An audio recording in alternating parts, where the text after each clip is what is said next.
SP academy से मैं रोशन commerce वाला। और दोस्तों आज मैं आप लोगों को क्वेश्चन नंबर 11 जो कि मैंने पोस्ट पे डाल दिया है, आज मैं आप लोगों को वो बताऊंगा। मित्र, कंपनी का फाइनल अकाउंट इस समय चल रहा है। बिहार बोर्ड वाले, यूपी बोर्ड वाले, खासकर हिंदी मीडियम वाले इस पर बेसिकली ज़्यादा ध्यान देंगे, क्योंकि ये एकदम इजी तरीके से बताया हुआ वीडियोस है जिसमें आपको कोई प्रॉब्लम आनी नहीं है। पोस्ट पे ऑलरेडी क्वेश्चन भी मैं डाल देता हूँ। तो क्वेश्चन नंबर 11 ये आपका बैलेंस शीट का दिया है। मित्र, पहले तो आपको पूरा फॉर्मेट याद होना चाहिए। फॉर्मेट में 4 फॉर्मेट होते हैं। एक होता है इक्विटी एंड लायबिलिटीज में 4 फॉर्मेट। पहला होता है शेयर होल्डर्स फंड, दूसरा होता है application money receive pending allotment, तीसरा होता है हमारा नॉन करेंट लायबिलिटीज और चौथा होता है हमारा करेंट लायबिलिटीज।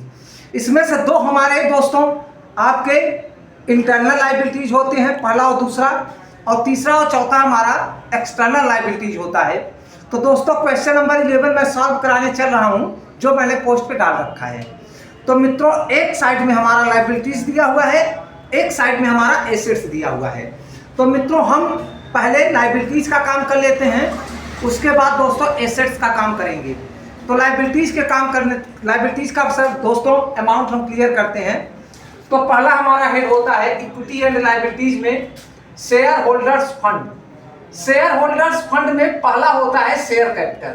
मित्र, यहाँ पर शेयर कैपिटल मुझे दिया है 20,65,000, तो मैं डायरेक्ट 20,65,000 अमाउंट पे डाल दिया। उसके बाद अगला हेड है हमारा, पहले में शेयर होल्डर फंड का दूसरा head reserve and surplus. Reserve and surplus में दोस्तों 3 से 4 आइटम दिए हुए हैं। पहला है स्टॉक प्रोविडेंट फंड 8 लाख का। उसके बाद है दोस्तों CRR capital redemption reserve, CRR capital redemption reserve दिया है दोस्तों 2,20,000। उसके बाद दोस्तों जर्नल रिजर्व दिया है 1,90,000। तो 8 लाख, 2,10,000, 1,90,000, इन सभी को ऐड करते हैं दोस्तों तो आ गया 12,10,000। मित्र, हमारे एसेट साइड में लॉस दिया है। अगर प्रॉफिट लायबिलिटीज में होता है तो प्रॉफिट होता है, अगर प्रॉफिट एसेट्स में होता है दोस्तों तो लॉस होता है। तो यहाँ पर एसेट्स में दिया है लॉस और यहाँ पर हमारा प्रॉफिट एंड लॉस में दिया है 70,000। तो मित्र 12,10,000 में से अगर हम 70,000 घटा दें तो जो हमारा रिजर्व और सरप्लस बचा वो बचा है 11,40,000। उसके बाद दोस्तों हमारा तीसरा है money receive against share warrants, जिसमें कुछ भी नहीं है। दूसरा हेड है हमारा share application money receive pending allotment, इसमें भी नहीं है दोस्तों। Share application money receive pending allotment, इसमें भी कुछ नहीं है। उसके बाद दोस्तों तीसरा हेड है हमारा non current liabilities. Non current liabilities में पहला होता है long term burrowing. Long term burrowing जैसे बैंक से एक लॉन्ग टर्म लोन ले लिया हो या फिर कंपनी ने पब्लिक में डिवेंचर इशू किया हो। तो दोस्त यहाँ पर डिपॉजिट फॉर पब्लिक यानी जनता में निक्षेप। जनता में निक्षेप का मतलब होता है डिवेंचर इशू हुआ है, यानी कितना डिवेंचर इशू हुआ है 9 लाख का। उसके बाद दोस्त डिफर्ड टैक्स लायबिलिटीज नहीं है। अदर लॉन्ग टर्म लायबिलिटीज ये भी अमाउंट नहीं है। लॉन्ग टर्म प्रोविजन ये भी नहीं है। मित्र, हेड सब लिखिए आप लोग, हेड आप लोग सब लिखेंगे, अमाउंट रहे या ना रहे ये तो अलग की बात है। उसके बाद दोस्तों करेंट लायबिलिटीज में हमारा पहला है शॉर्ट टर्म बारोइंग में SBI से शॉर्ट टर्म लोन है।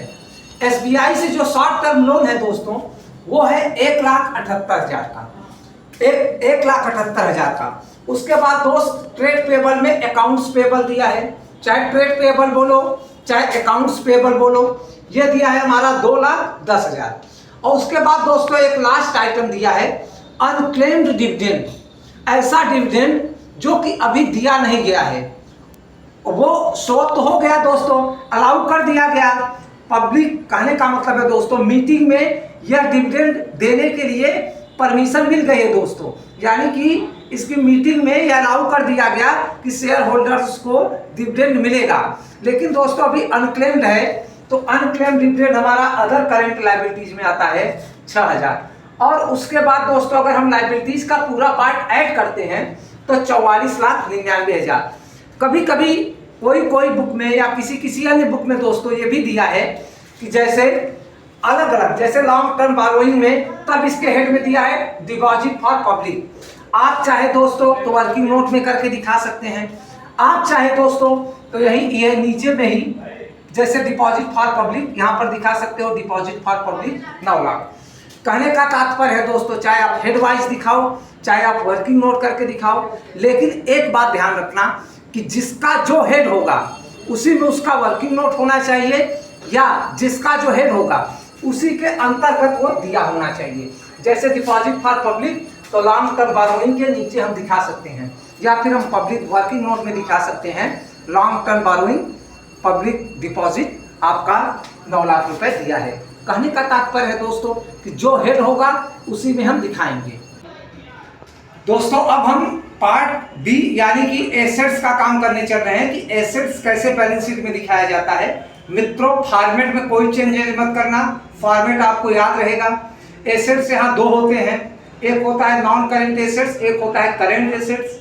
नॉन करेंट एसेट्स में हमारे 5 पार्ट और करेंट एसेट्स में हमारे 6 पार्ट जो कि दिए हुए हैं। तो दोस्तों मैं एसेट्स कराने चल रहा हूँ। एसेट्स में पहला पार्ट हमारा होता है नॉन करेंट एसेट्स। इसमें पहला होता है property, plant and equipment and intangible assets. इसमें इसका पहला पार्ट है प्रॉपर्टी, प्लांट एंड इक्विपमेंट।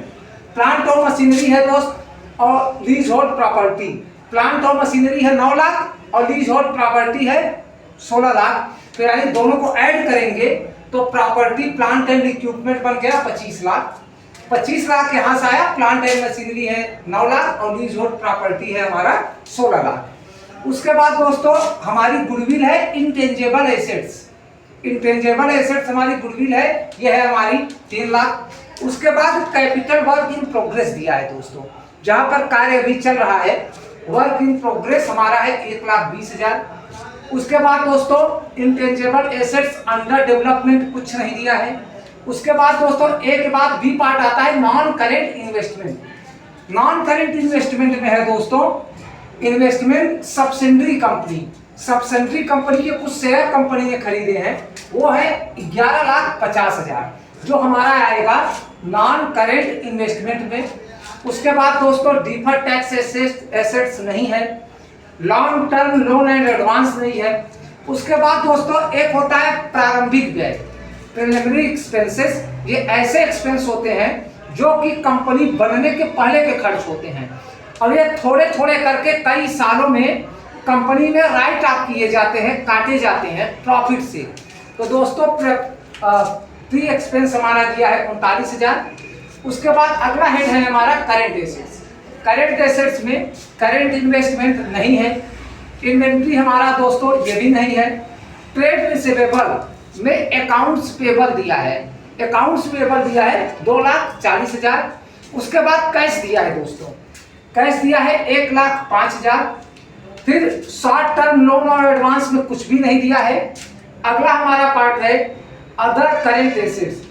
दोस्तों अंडर राइटिंग कमीशन दिया है, जो कि हर एक वर्ष दिया जाता है। शेयर इशू के समय, डिबेंचर इशू के करते समय ये कमीशन दिया जाता है। अभिभावकों को ये अंडर राइटिंग कमीशन दिया जाता है। ये हमारा एसेट्स समय मिला है, कितना मिला है दोस्तों 45,000। तो इसे हम ऐड करेंगे तो 44,99,000। मित्र मैं फिर बता दूं, एसेट्स और लायबिलिटीज का फिर अच्छे से लिखिएगा।